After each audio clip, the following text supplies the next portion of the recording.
Newsflash! Nikon updated its lens roadmap, filling in all existing lenses, including updating the new Nikkor Z 35mm f1.2 from shadow to revealed and adding the PZ28 to 135. Unfortunately, a while ago, Nikon said they would no longer utilize the lens roadmap, which makes me and everyone else sad. If that's the case, it doesn't make much sense to even update it, and by the way, the PZ28 to 135, I don't remember being on there at all. Why add it? It makes me wonder if Nikon maybe will do it again. I doubt it, but that'd be super fun if they did. I suppose it isn't really necessary because the Z mount line is pretty dang well filled out now with just about everything for anyone, and the roadmap really made more sense when the line wasn't filled out, allowing people to physically see that the focal lengths that they require for their work were coming at some point. Since we have no idea what lenses Nikon is going to do next, and probably won't until development announcements happen, we can only speculate. And that is all this video is. I got some good ideas of what will be coming soon, realistically, and then some wishful thinking lenses. In a ridiculous attempt to predict the future, let's use the existing roadmap and fill in the gaps as if Nikon did the placement of these lenses on purpose. I couldn't find the new updated list, the one that's in Japanese, anywhere else besides Nikon Rumors. That's the one that has the 35 f1.2 added and the 28 to 135 added. I didn't just want to rob Nikon Rumors, so I made my own out of the old September 27, 2023 roadmap. And mine's definitely not janky. First up, and I think it's probably a guarantee, an ultra-wide prime. 14 or 16 millimeter. I think it's probably going to be an f1.8. I think it is going to be an S line. I'd be happy either way with a 14 or a 16, but Viltrox's 16 millimeter was really well received. So I think Nikon should just go 14 millimeter. Got a f1.2, and honestly, this is kind of both wishful thinking and probably definitely going to happen. Wishful thinking because I want one really bad, and probably going to happen just because, I mean, why wouldn't it? We have the 35, we have the 50, we have the 85 1.2. Why not give us another wider one? I think a wide f1.2 would be much cooler than one longer than 85 millimeter at this current time. So 20 or 24 millimeter f1.2s. I'd be totally thrilled with that. Let's just say 24 millimeter, I think. And I say that only because I find the 20 millimeter f1.8 better than the 24 millimeter f1.8. So why not just let the 20 millimeter be a super stellar lens and let the f1.2 be a 24? Next, I think we'll probably see an 85 millimeter f1.4 non-S-line lens. I just realized this list doesn't have the f1.4s that are already out, the 35 and the 50. So we'll just kind of stick this right here, I guess. It just seems like a natural progression. These f1.4s are definitely the right choice for some people, and the idea of f1.4s not being the premium optic for the people who don't need the premium optic and they're getting wider aperture for less money, it is a neat idea. So I'd say that this 85 1.4 non-S line is probably pretty likely, and if we don't see it really soon, I'd be surprised. Also in that territory, a 105 or a 135. It seems like a natural progression. We'll probably see a wider one before we see a longer one, I think. I think people would probably really like a 28 millimeter f1.4 in this kind of class of lenses, but this would not be a replacement for the f-mount 105, the really high quality portrait lens. And that brings us to the next one. I think a 105 f1.2 to really blow everyone's socks off. I don't think we'll see it anytime soon, but if Nikon does want to replace that lens, I feel like you've got to go for just an obnoxiously large, gigantic front element, and everyone will complain about how heavy and how big it is, but the people who know and who will love it will just be like, look at that sexy piece of glass. Another prime. Oh man, would I love to see a 180 millimeter f2.8. All of Nikon's 180 millimeters are awesome. It doesn't have to be f2.8. You could charge more money and make it like an f2 or something like that. Make it like a super premium lens. But all of Nikon's 180 millimeters are really awesome, and I would love to see a native Z mount version. So we'll stick that. Oh, I guess we'll stick it down here because it would be an f2.8-ish. There's still some room here in the center for a 200mm of some sort. Whether it's a Z-mount version of the incredible 200mm f2 G series, or if Nikon goes wild and makes it an f1.8, I'd consider it probably a guarantee at some point, but probably not anytime soon, with the G series f-mount version still being incredibly popular and expensive. I just don't know how soon, but I feel like a replacement will come at some point. I'm running out of room here. Also in the center column, there is some room for a 300mm aperture. I don't know, f4 or f2.8 if they go for an f-mount equivalent. The f-mount f2.8 is still $2,500, so a Z-mount version around $2,500 to $3,000 doesn't seem crazy at some point. The likelihood? I really don't know. I don't know any 300mm fans personally. I know they're out there. I just don't know any like in person. Everyone I know would rather have a 400 or a 200. I'll say likely someday, probably not very soon, because I think just about everything else on the list would probably sell better. To complete the top row of the lens roadmap, there's a little room over here for a 800mm. Maybe it's a wider aperture like a f4 or something. I'd say this is probably not happening.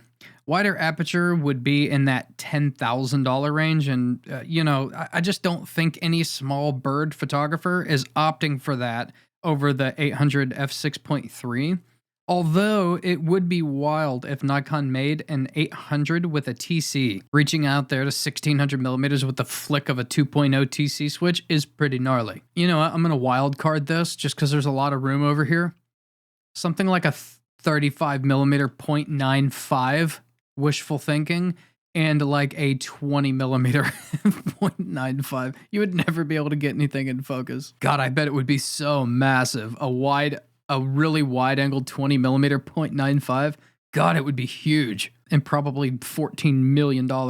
In the next row, we have lots of space, but not a lot of realism. We have all the compact primes here.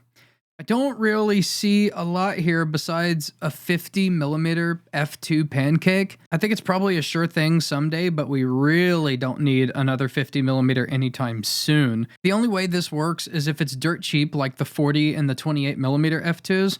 If they can manage to get it to the 26mm f2.8 size, I bet it would sell really, really well, especially to ZF and ZFC users.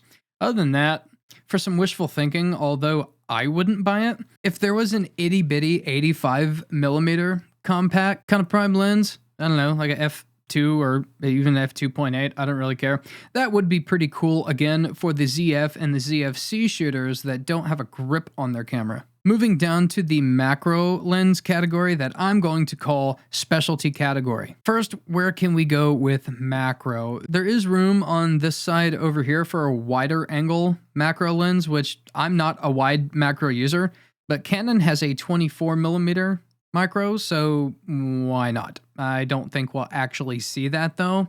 I would call that kind of unlikely. But we have a wishful thinking lens now. The lens I think we should have got instead of the 50mm, a 60mm macro. I loved the 60mm f2.8D macro lens, and originally the Z-mount version was on this roadmap. I think it was probably too awesome and Nikon wanted to sell the more expensive Nikkor Z 105mm f2.8 VRS. No shade, you should buy that lens if you don't have it. It's really, really awesome. But I think Nikon wanted something less expensive and less awesome optically, and they just can't make a lens as useful and sweet and with such a good reputation as the 60mm f2.8 at that time. Unfortunately, it is wishful thinking. I, for some reason, have this gut feeling that we won't see one. I'd love to be wrong, but they have the 50 MC, and even though every millimeter in macro matters, explain that to the folks at Nikon that stole my excitement when they went the 50mm route. Moving on. We still got lots of room on the right side over here, so I'm going to say, to finish off the macro lenses, and I would consider it mildly unlikely, but I'd sure love to see a 200mm macro. I'd consider it unlikely because they haven't made a 200mm macro since I think 1993. It's the AFD 200mm f4. I'd sure like to see it. While 105 is great for flowers and things, 200mm would be even better for bugs, because I don't kill things for the sake of macro photography, and I also don't want to annoy bees. I just don't know how much incentive there is for Nikon to make one right now. I said I'd make this row specialty lenses, so here it is. There's plenty of room left over on the left for a fisheye.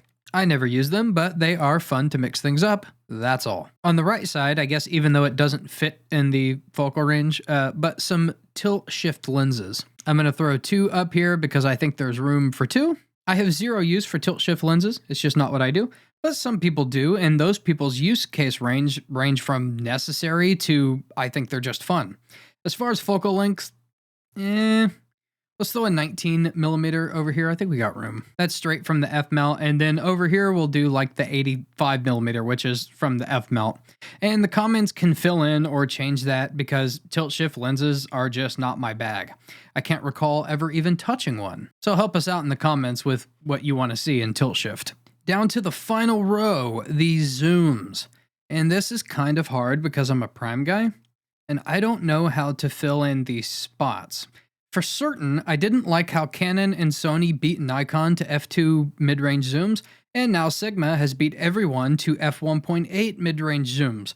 Although for what it's worth, 28 to 45 is like nothing to me. I'm sure it's a fine enough lens, but that range is the least useful that I could imagine for the kind of things that I shoot.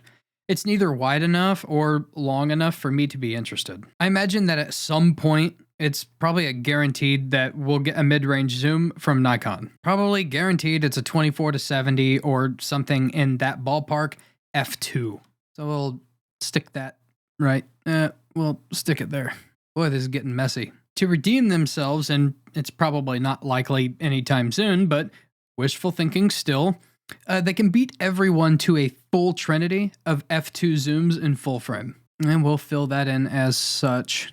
And if they want to be absolutely out of their minds, they can do a full f1.8 trinity. Not that a f1.4 zoom wouldn't impress me, I just don't think anyone can pay for that, and God, would that be hilariously huge. So for full frame sensors, a wide to mid-range power zoom would be much welcomed. Let's say a 20 to 85-ish or a 20 to 105-ish or something. Heck, I'd take a 20 to 70 power zoom for full frame. I don't know what would be useful to everybody else, but something that's just wider than the new 28 to 135 and physically not as big. That way I could have that 20mm field of view whenever I'm like talking into the camera.